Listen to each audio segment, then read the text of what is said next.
Olá, minhas amigas, meus amigos, paz e luz para todos.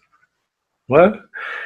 Eu estava fazendo algumas pesquisas pelo YouTube e encontrei uma história contada por uma facilitadora de constelação familiar e infelizmente eu não memorizei o nome dela e também não vi o link. Eu procurei agora, estou com dificuldade de encontrar, mas eu queria compartilhar com vocês a história que ela contou. Portanto, não é uma história vivenciada por mim, mas eu achei uma história bastante interessante para nós ilustrarmos a importância de darmos voz, de ouvirmos. Não é porque seja criança ou idoso, não é? Porque nós temos a tendência de não dar ouvido para os idosos e não dar ouvido para crianças e para os adolescentes, não é? Conta essa facilitadora que em uma escola tinha uma criança que costumava andar rastejando pelo chão, né? Isso intrigava os professores, intrigava os colegas, e por mais que a professora chamasse atenção, orientasse, a criança não obedecia. Ela insistia em continuar, né, rastejando pelo chão, andar rastejando pelo chão. E resolveram, então, chamar a mãe da criança para conversar. A mãe compareceu, foi colocada a par, e os professores, né, um facilitador, alguém que conhece técnicas de facilitação, propôs a realização de um círculo, realizaram o círculo. Nesse círculo estava presente a mãe, estava presente a criança, a professora, a coordenador de ensino, o diretor, talvez algumas coleguinhas, enfim, não é? Foi composto o círculo. No círculo foi dado voz à criança, foi questionado a ela, né, se realmente aquilo acontecia. A criança confirmou que sim. Ela gostava de apontar o lápis sentado embaixo da carteira. Muito bem. Dado voz às professoras, o professor falou assim: não, não é bem assim. Ela realmente aponta, até aponta lápis embaixo da carteira, mas ela se locomove na sala de aula rastejando pelo chão. E por mais que a gente chame atenção, que a gente oriente, ela não muda a atitude. E isso traz uma certa preocupação, e inclusive com relação à limpeza, à higiene, ela fica toda suja. A mãe, ao ouvir aquilo, lógico que ficou indignada, mas porém a facilitadora interviu ouvindo a criança, dando voz à criança, né? E a facilitadora falou para a criança, eu quando era criança, olha só como que a facilitadora entrou, não é? Quando eu era criança, eu também gostava de apontar o lápis embaixo da carteira. A gente se sente mais segura, né? A criança confirmou, Falou, mas só que andar rastejando pela sala de aula é ruim, né? É muito ruim. A criança falou, é ruim. A facilitadora pensou, falou, mas então você sabe por que você faz isso? A criança falou, sim, eu sei. A facilitadora perguntou, mas escuta, você conhece alguém que não anda? Aí a criança respondeu, sim, o meu irmão. Ele ficou doente e ele não anda mais, ele só anda se for de cadeira de roda. Quando ela falou isso, o círculo se comoveu, a mãe se comoveu. Lógico que eu estou contando para vocês de uma forma rápida, sintética, não é? Sem muitos detalhes. Então,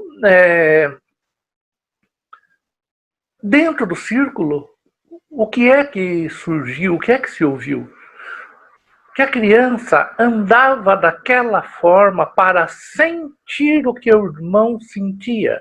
E era uma forma dela demonstrar amor, dela honrar o irmão. Perceba, por amor, ela queria ter as mesmas dificuldades que o irmão tinha.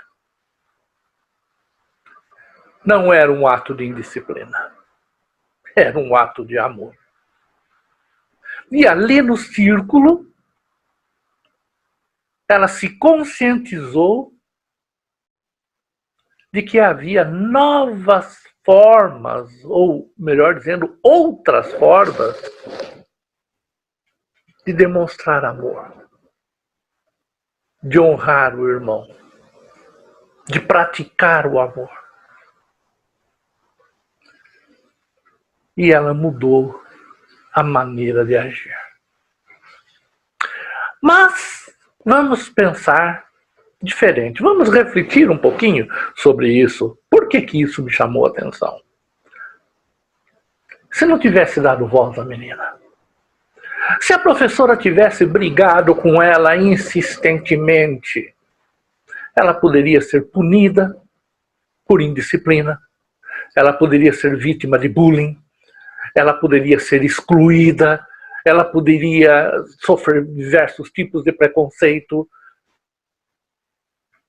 Nada disso ia mudar o que a menina sentia e a necessidade que a menina sentia de sentir como o irmão se sentia.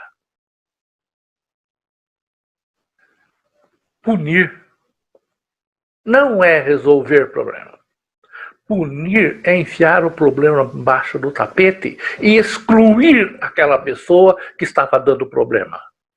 Não é resolver o problema. Porém, como nós vivemos numa sociedade, numa cultura de julgamentos e decisões, não é? Neste momento eu estou sendo julgado pela forma que eu estou falando, sobre a história que estou contando, como eu estou me vestindo, e já estamos tomando decisões. Nós fazemos isso 24 horas por dia.